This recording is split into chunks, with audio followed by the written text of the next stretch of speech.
Welcome to the Canadian Apprenticeship Forum's live web presentation, Advancing Women in the Skilled Trades. My name is Sean Watson and I will be your host today.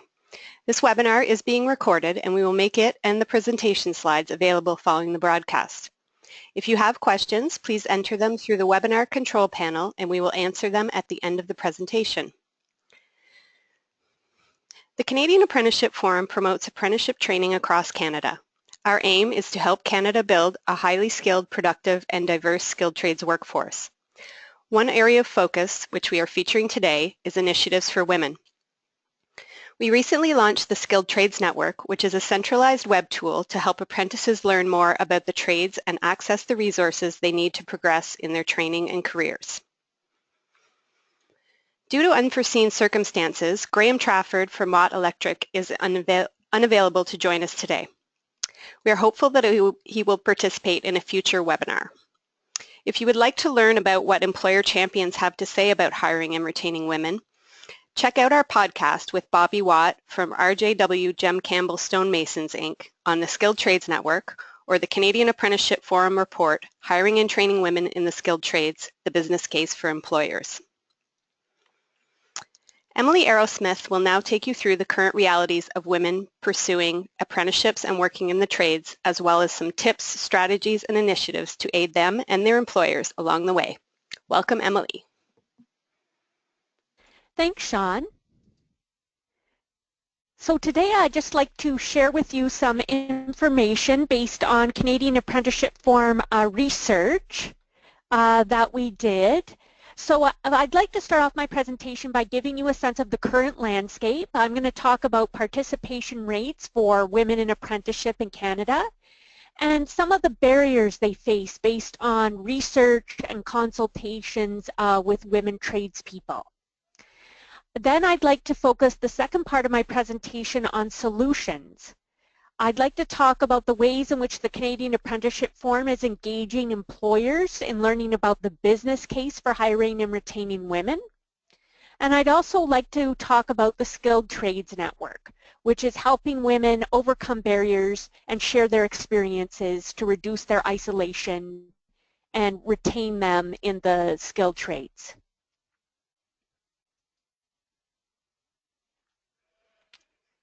Women's participation rates in apprenticeship tend to be less than 15% of the apprenticeship population in most provinces and territories. This information is based on the Registered Apprenticeship Information System, which is administered by StatsCan. In 2012, females accounted for 14.2% of all registrations in the trades. It does vary by province. On the one hand, Ontario has 24% of its apprentice population is female. However, this is because Ontario has certain trades designated such as early childhood educator and user support technician. And in these trades, women tend to participate in high numbers. So that accounts for the high percentage of women participating in apprenticeship in Ontario. The figure for Manitoba is 13%, British Columbia 11%, Saskatchewan 10%, Alberta 9%, Newfoundland and Labrador 9%, Yukon 9%, Prince Edward Island 8%, Quebec 6%, Northwest Territory 6%, Nova Scotia 5%, and New Brunswick 3%, and Nunavut 2%. So that just gives you a sense of the different percentages across the country. But overall for Canada, it's 14.2%. Women dominate in the hairstylist, early childhood educator, cook, user support technician, and landscape trades. Their participation in many other trades is less than 5%. So to give you an example, in terms of automotive service trade, women represent 4.2% of the apprentice population. In the carpenter trade, they represent 2.5% of the apprenticeship population. And in electricians, they represent 3.3% of the apprentice population. Because of the trades women tend to be in, their earnings, when we compare them to men, tend to be lower. So the fact that they're in these particular trades does impact their earnings. Men's earnings tend to be in the 40,000 to 59,000 category for a journey person, or 60,000 plus in terms of income. That's on average. Women's earnings, on the other hand, for journey persons are concentrated in the 20,000 to 39,000 category. So it has a significant impact on their income, the fact that they're in these particular trades that dominate in the service sector.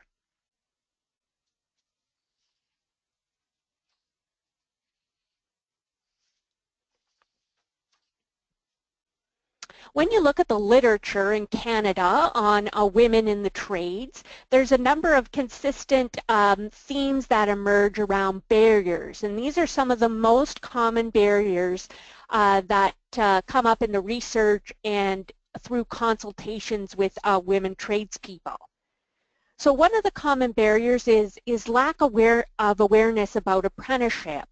Women tend to lack information about the apprenticeship pathway, and they may be directed by their parents and teachers to more traditional occupations for women, and maybe they're not exposed or introduced to the skilled trades. Now, a number of organizations across the country are trying to tackle this problem and are doing specific career awareness activities that are geared towards girls so that they can learn about the skilled trades. Especially through Skills Canada and its provincial and territorial affiliates. They are really trying to reach out to girls at elementary and high school and let them know about skilled trades careers. Another barrier for women is that they're not encouraged to take math and science courses, and they might lack confidence in their abilities. Not taking math and science can be a huge barrier to pursuing a job or occupation in the trades, because math principles are very important to trades work. So if you only take math through grade 10, for example, and then you drop out and you stop taking math, you're not going to be well prepared for a career in the trades. So it's really important that we continue to tell girls they need to take math and science all the way through their high school careers. There also tends to be a lack of participation in pre-apprenticeship programs. To help women prepare for the trades, colleges and women's organizations across the country have a variety of pre-employment and pre-apprenticeship programs. However, sometimes women are unaware of these programs, or they might be reluctant or afraid to participate because they are uncertain of their abilities. A construction sector study noted that the lack of reliable long-term funding for women's educational and training programs creates instability, and successful programs often cease operating due to funding cuts. When you talk to women apprentices, one of the biggest barriers they talk about is finding an employer sponsor. For many women, this is extremely difficult, and it's the first step to obtaining an apprenticeship. Networks and connections that are so important to obtaining these positions in the skilled trades, many women don't have access to these networks. Another complicating factor is over the course of an apprenticeship, a woman might have to find more than one sponsor if she gets laid off and needs to find additional work, or if she has to leave an employer due to an unwelcoming workplace. So when you talk to women in focus groups about this challenge, they say it was very, very difficult. You know, they'd send in their resume or they'd go to an employer's office, and it was really hard for them to be taken seriously as a potential apprentice by the employer. Women's experiences are reinforced when we look at larger data sets. So according to the National Apprenticeship Survey, which is administered by Statistics Canada, More women than men reported discrimination as an issue when trying to find an employer sponsor. Almost 25% of women who had dropped out of their apprenticeship program said that discrimination when trying to find an employer sponsor was a challenge. And these percentages were much higher than what men reported. Only 2.1% of males who had dropped out of their apprenticeship programs said that discrimination was a challenge when trying to find an employer sponsor. So we see significant differences here.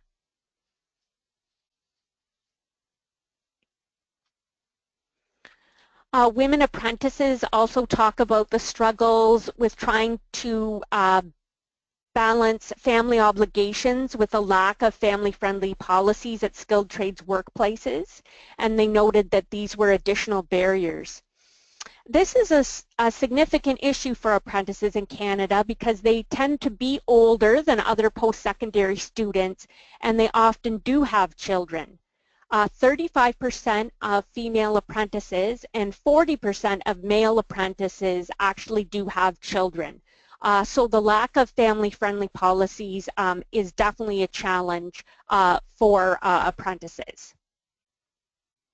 The National Apprenticeship Survey indicated that females who quit their programs were more likely than men to identify that family issues were a reason for not completing. And once again, we see a big difference between female responses and male responses. So 13% of female apprentices said family issues were a reason for not completing compared to 2% of male apprentices. Lack of facilities can also be a problem. Women apprentices and tradespeople often say that there's a lack of facilities to accommodate women. So, for example, there might not be separate changing rooms or washrooms that are designated for women at the workplace. Lack of mentors is also another barrier that's consistently mentioned in the research. It's not unusual for a female apprentice to be the only female tradesperson on a work site, especially in a male-dominated trade. Women apprentices and tradespeople can report feeling isolated because they do not have other role models or mentors to share their experiences with when they're on the job. One of the most significant challenges that apprentices and women tradespeople talk about in the research is unwelcoming workplaces. And this is a real challenge that we need to make more progress on.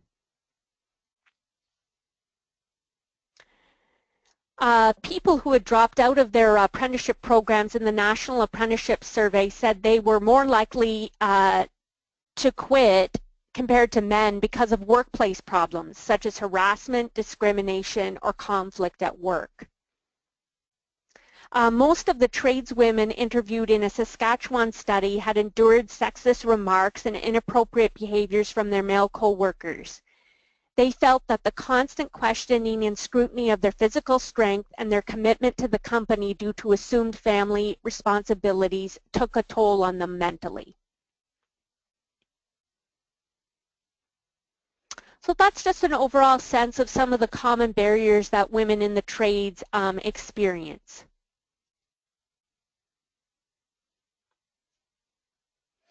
At this point, I'd like to talk to you a bit about solutions that we're undertaking to try to reduce barriers for women and engage more employers in hiring and retaining female apprentices.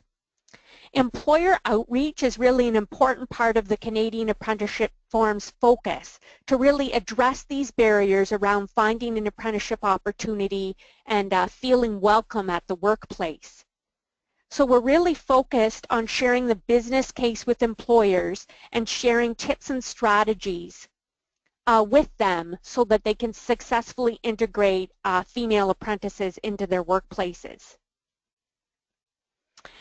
We have created a business case document that we share with employers, and it highlights the business case for diversifying your skilled trades workforce.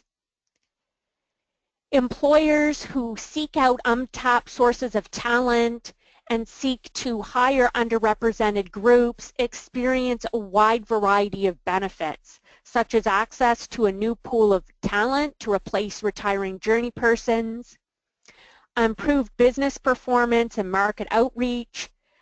The main reason here being that women bring new ways of thinking about work processes that support new ideas and innovation at the workplace. Many women now have homes and cars, and they need to hire tradespeople, and it can really increase your market reach if you have women tradespeople at your site, because many customers really see this as a positive and they'll want to work with your company. Employers have also reported enhanced productivity. Employees who feel respected in the workplace are more likely to be committed to a company's goals and priorities. And studies on policies and procedures that relate to fairness and opportunity indicate that reductions in absenteeism can really save a company money, so it's worthwhile to have more fair policies and procedures. One horticultural company noted that there was a 75% reduction in absenteeism when they developed fair policies and procedures for their staff. Making appropriate accommodations will aid retention and enhance productivity. Companies in the mining and automotive sectors noted no effect on productivity when adjustments were made to how much their employees had to lift. And in fact, this change benefited both female and male employees. Major cost savings also result when managers can focus on improving production and team performance rather than dealing with employee grievances. So it does pay to listen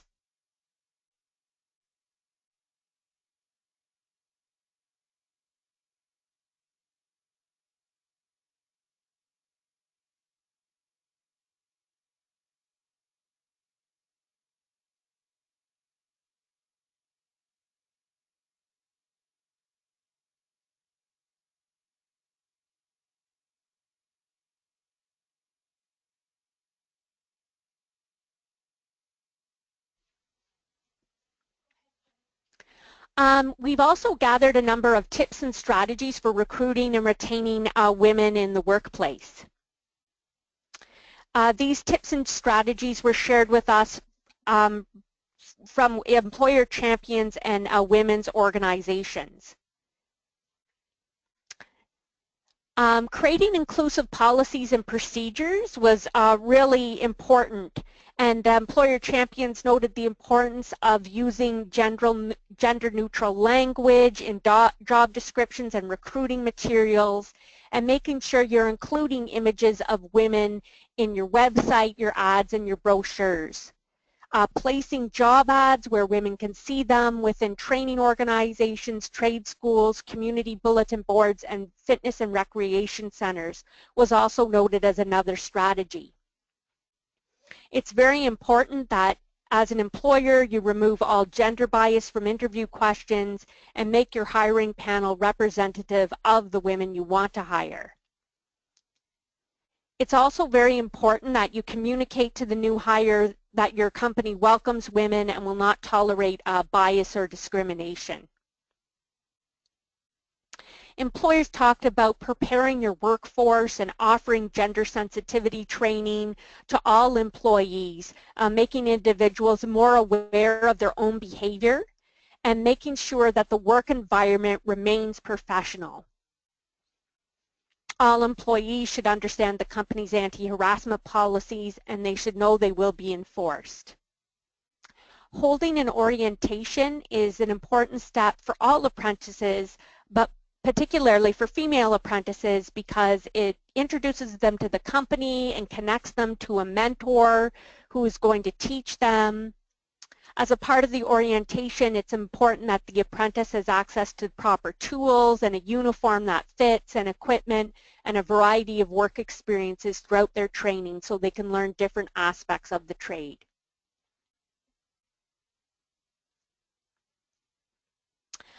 Support from colleagues should be encouraged, and a mentor should be provided so the female apprentice feels less isolated on the work site. Listening to the apprentice and scheduling regular check-ins to see how things are going can also be helpful so that concerns are shared and dealt with. Reviewing performance is also important, as well as supporting professional development.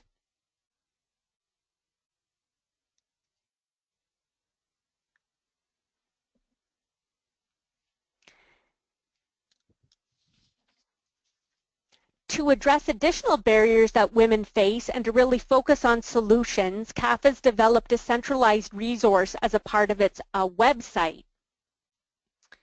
On this website, we really wanted to centralize information so it's much easier for employers and apprentices to find what they're looking for and get answers to their pressing questions. We wanted to feature employer champions and profiles of women in the trades to share their career journeys and show that it is possible to overcome the barriers and have a successful career in the trades.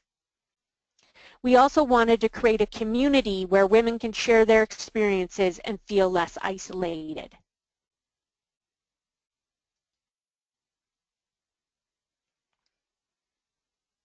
So as a part of the Skilled Trades Network, we do have a number of employer resources. We share with employers financial supports, such as various programs that exist in the jurisdictions to provide employers with wage subsidies. Just to give you some examples of jurisdictional initiatives, in New Brunswick right now there's a project called New Boots, Progressing Women in the Trades. And the focus of this initiative is to improve completion rates and retention among female apprentices in the construction trades. The apprentices have been matched with employers and are provided with support throughout their apprenticeship. Participating employers are receiving a wage subsidy. In Newfoundland and Labrador, the Office to Advance Women Apprentices works with female apprentices once they complete their in-school training to assist them in finding employment opportunities with the ultimate goal of achieving journey person status. The office has established partnerships with employers, unions, government, and training institutions. The office has a registry database of female tradesperson resumes, and it helps employers access a targeted wage subsidy. As a part of the employer resources, we also share information with employers about how best to recruit apprentices and mentoring best practices, which is so key to retention at the work site. We also have a number of provincial and territorial resources which are totally searchable on the website. We also have engaged employer champions, and we have profiles of them in our apprentice-friendly employer section and podcasts with employer champions as well.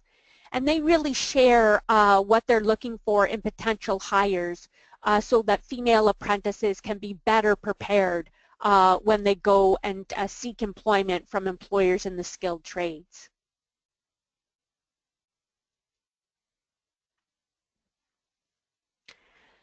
We also have a section devoted to Apprentice Resources. This gives information to apprentices about financial supports, so grants that might be available, scholarships. We also provide a number of networks so that women can overcome their feelings of isolation and connect with other women in their trade or sector to share their experiences and gain support. We also, as a part of the network, have a number of women-focused pre-apprenticeship programs that will help them prepare for a career in the skilled trades. And for potential apprentices who want to learn more about what employers are looking for, we do have those apprentice-friendly employer profiles.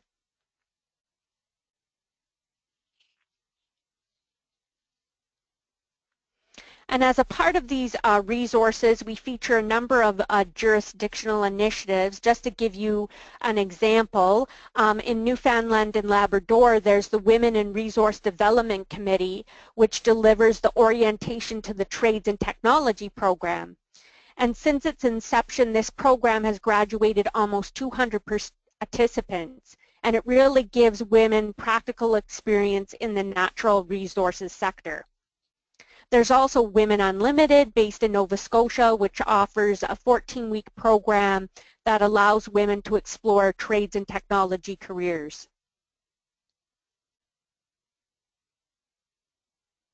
Currently, Women Unlimited and Irving Shipbuilding have partnered to offer a welding and metal fabrication program for women.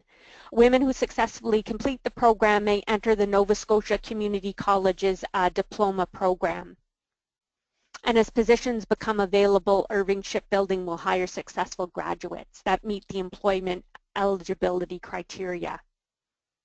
There's also Women Building Futures in Alberta, which offers hands-on skills training in trades such as plumbing, welding, pipe fitting, and carpentry. The program includes classroom and shop training, life management, academic upgrading, safety training, and a job placement. Over 350 women have earned their certificate of qualification through this program. We also know through our connections with the colleges that there's a number of women-focused pre-apprenticeship or pre-employment programs that are offered at the college level as well. And those are captured in the Apprentice Resource section. We also wanted to feature women's experiences as apprentices and share their career journeys with others. So we have shared these experiences through written profiles, podcasts, and videos. We've tried to represent women in a number of different trades, including electricians, ironworkers, landscape horticulturalists, millwrights, sheet metal workers, and welders.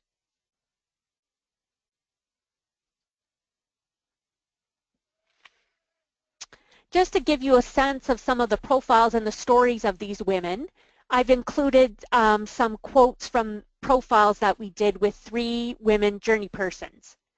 Tricia McCarthy commented, just getting my apprenticeship was a challenge since there weren't many women journey persons to champion us, and it's very much a male-dominated trade. I had to work twice as hard to get one. That's gotten better, but now the problem seems to be that young women coming out of high school don't even seem to know the trades are an option, especially not horticulture. There's headway being made, so here's hoping that'll change. It's a great trade and a great job. You've got to stick with it and really want it. Tisha Albino has shared, it'd be great to have a support network of women electricians. Sometimes even just getting on-site bathroom facilities for women is tough. The more women get into the trades and the more unions and higher-ups help out, the better it'll get. And it will, because like me, more and more women will join and love the trades. Most of the people are great to work with, and at the end of the day, I feel satisfied with my work. Karen McAfee commented, at 38, I had the opportunity to go back to school through the Orientation Trades and Technology program for women, which allowed me to explore different trades. I think I would have been in the trades earlier had I explored them in high school, but it wasn't really presented as an option for girls back then. Still, it worked out. By the time I started my apprenticeship, I had great work experience, which my employers appreciated.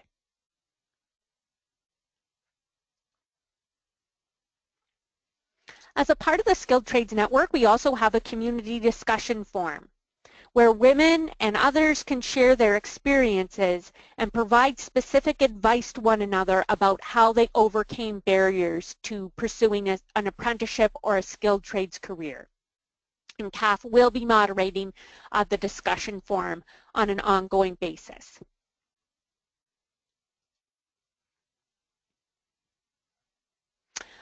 We also have an Ask an Expert function on the Skilled Trades Network. As a part of this functionality, women can ask questions and obtain answers from experts in their field or from apprenticeship administrators. So it's really giving women the accurate information they need to overcome barriers and progress in their careers.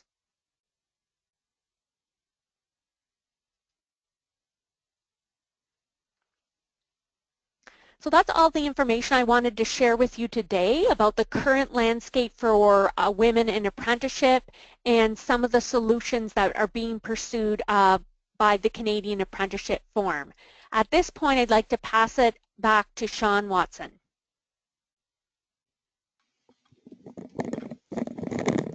Thank you, Emily. We have a few questions that have come in throughout the presentation. First one is a question about the apprentice population and whether it represents just Red Seal trades or does it include women in apprenticeship training programs as well? It includes women in apprenticeship training programs, not just the Red Seal ones. Okay, great. Next question is someone wondering if you can share a list of the programs and networks that you mentioned during the webinar. Yes, absolutely. And I would love to get further feedback from the group if I've missed any programs, because I'd be happy to add them onto the Skilled Trades Network. Okay, perfect. I think that's everything that's come in during the presentation, but as always, we'll be happy to follow up with anyone that has questions after we wrap up today. Thank you again, Emily, for taking the time to share your presentation with us. On June 5th, the Canadian Apprenticeship Forum will be in Vancouver, BC for our biennial national conference, Apprenticeship Hands on the Future. If you haven't registered yet, please be sure to do so soon, as some elements of the program and our hotel room block are filling up fast. For more information, visit our website. At this year's conference, we are pleased to present an activity that was piloted in 2014 called Talk to a Trade. In partnership with the Electrical Joint Training Committee and local school boards, we are bringing in 100 young female students with an interest in pursuing a skilled trades career. Certified tradespeople have volunteered to help these young people learn more about a variety of skilled trades by connecting with them in small group discussions. If you're a certified tradesperson and would like to participate in this activity on the morning of Tuesday, June 7th in Vancouver, please contact our office for more information. Next up in our webinar series, we will be presenting apprenticeship registration and completion trends. Stakeholders tell us they need a better understanding of apprenticeship registration and completion data. Join us on June 15th to learn how the latest Registered Apprenticeship Information System Statistics Canada data can help identify trends and opportunities. Thank you again, everyone, for joining us today. We have recorded the session and we'll be distributing the recording and the presentation slides to you after the event. Thank you, and we'll see you next time.